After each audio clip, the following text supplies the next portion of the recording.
libre dans sa vie. Sauf que si on le fait pas, on perd certaines libertés, certains droits.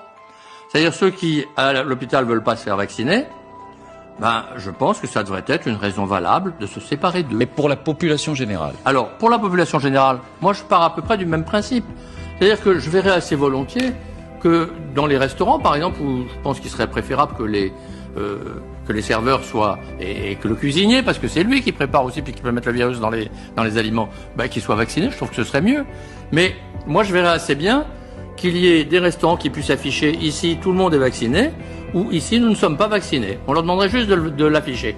Et là, le citoyen lambda, ou les citoyens lambda que nous sommes, on pourrait choisir notre restaurant. Et en fait, on verra qui gagne. Et c'est comme ça qu'on arrivera à convaincre. C'est pas par l'obligation. Au contraire, l'obligation, vous allez voir, elle va créer des boucliers. Absolument. Alors que si vous incitez comme ça, de manière intelligente, je veux pas dire rationnelle, les gens vont Jean-Philippe répondre. Mais si certains ne veulent pas être vaccinés, moi je les respecte. Et ils peuvent rester entre eux non vaccinés et puis dans un ghetto, dans quoi?